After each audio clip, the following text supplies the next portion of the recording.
So millions and millions of people are starting to panic. And they're beginning to panic because of what former President Donald Trump just recently said.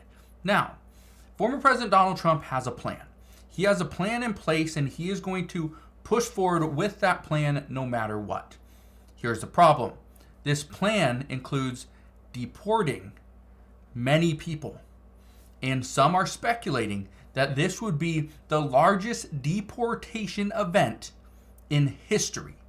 That is even bigger than what happened in the 1950s under President Eisenhower, where he deported 1.3 million illegal immigrants.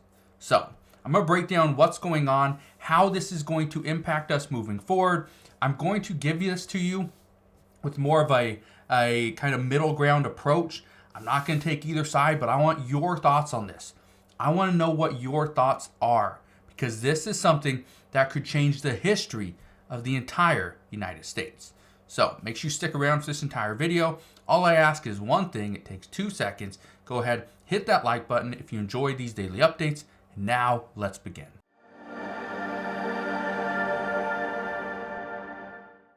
So first, I just want to come out and say this. Many Democratic governors are now calling for deportation of illegal immigrants that break the law. People that are committing crimes like theft, people that are being booked for DUIs, even people that are being booked for assault on police officers. They should be deported, according to Democratic governors and Republican governors. But here's the thing. I want to explain what former President Donald Trump just said and what we are now expected to go through. Look at this. This right here is from Axios. It says, inside Trump's plans to deport millions from the U.S. Now, most people don't know what happened back in the 1950s. And I believe it was like 1954. I do not know personally because I was not born in 1954. Okay? But here's a picture just to show you. This right here, this bus right here, it says the U.S. Department of Justice, Immigration and Naturalization Service. All these people, okay, on the buses, this whole line, these buses here are all being deported back to Mexico. This happened in 1954, where we saw 1.3 million people get deported from the United States. Now, I want to read you this because, again, this is extremely important.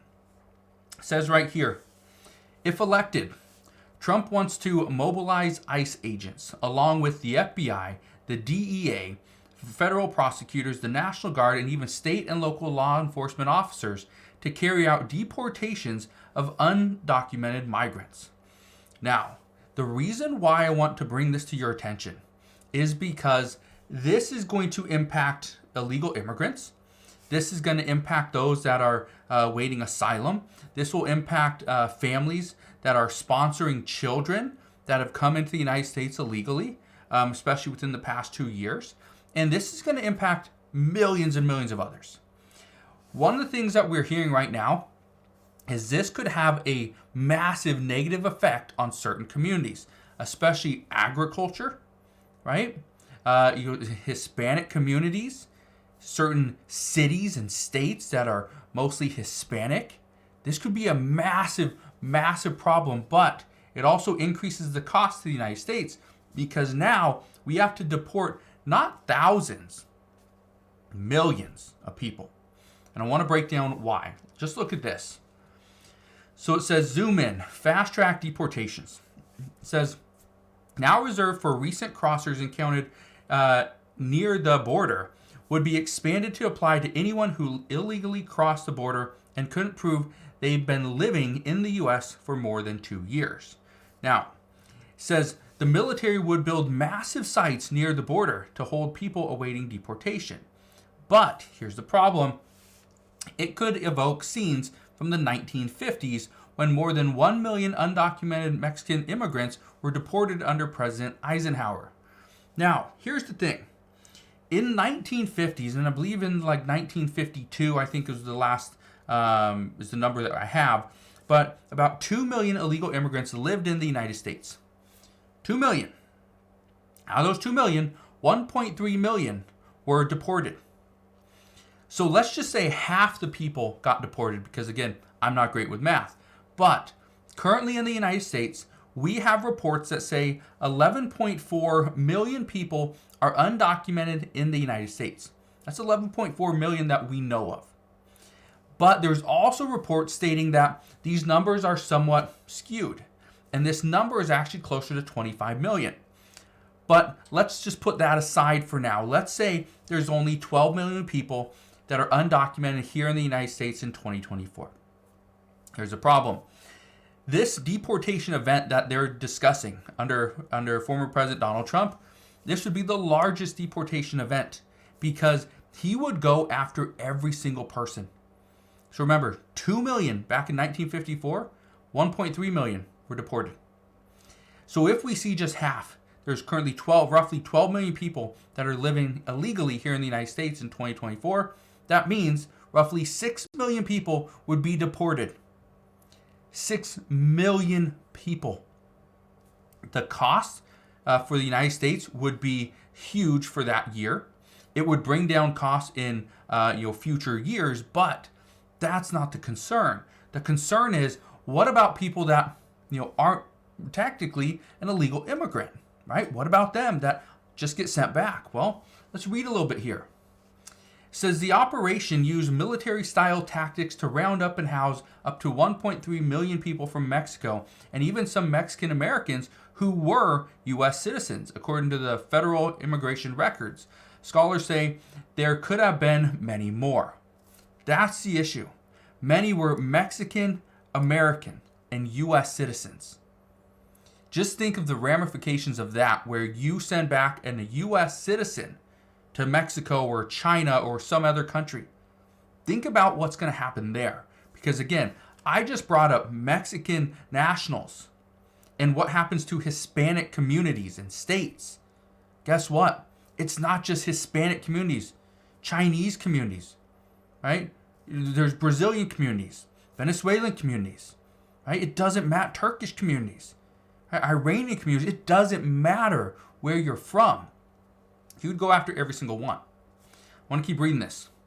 It says the dollar cost of Trump's plan is unclear, and there's plenty of skepticism whether he could pull it off. Some say it wouldn't happen. Some say there would be no way that this could happen. We cannot deport that many people in a short amount of time. Could it happen over years and years? Yes. But again, if former President Donald Trump wins the upcoming election, he only has 4 years. He only has 4 years. He doesn't get another term because he's already been president for one term, which was 4 years.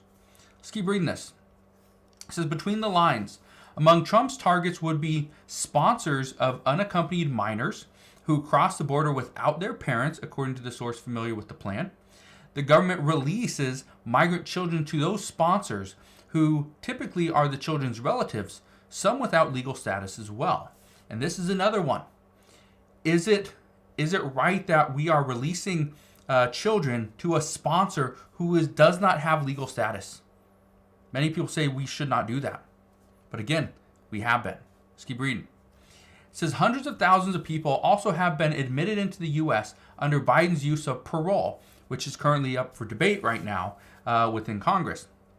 It says a program guaranteeing protection for 2 years. Trump's plan could target those with expiring protection for quick deportation. That is huge, okay? That's a massive issue. I want to read you one last thing, okay? I want to read you this number, okay?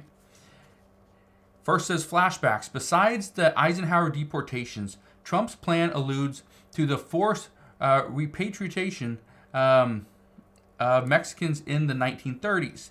About 39% of the 10.5 million undocumented immigrants in the U.S. today are of Mexican nationality, so that group likely would be targeted again, along with an estimated 2.2 million undocumented people from Central America. Here's the thing. The Biden administration has come out and said that they want to expedite citizenship. They want to expedite residency cards. They want to expedite work permits. They want to expedite everything. And I get it. If you are concerned that the next president, if President Biden loses, is going to go and pretty much flip the switch and reverse everything, you are going to expedite things and you are going to make it easier. right? For millions of people to get their residency, get citizenship, and get a work permit. But here's where I think this is interesting, because the Biden administration has done a lot to get people into the United States. Here's the problem. USCIS, okay, is finalizing the increase in fees for immigration-related applications. Starting, I believe, on February 26th, these fees to apply for citizenship, naturalization, well, these are going to go up. Some are going up more than 100%. So if the Biden administration was serious about keeping these people in the United States, wouldn't they make this fee cheaper, not more expensive? Well, that's where the Biden administration, or many people are pushing back on the Biden administration, saying, well, you want people here in the United States, you want them to go through the proper channels. However, you're making it unaffordable for people to even apply for citizenship and naturalization. So why even go through that process? So just wanted to fill you in on this, because again, this is something that we are going to hear a lot more about in the upcoming months, because as of right now, this border crisis is turning into a bigger problem than many people expected. So we'll see what happens moving forward. All I can tell you is I will be here every step of the way. I'll fill you in on all the latest news and updates, but that is what we know as of today. So again, thank you guys for watching. Consider subscribing, and I'll see you guys on the next one.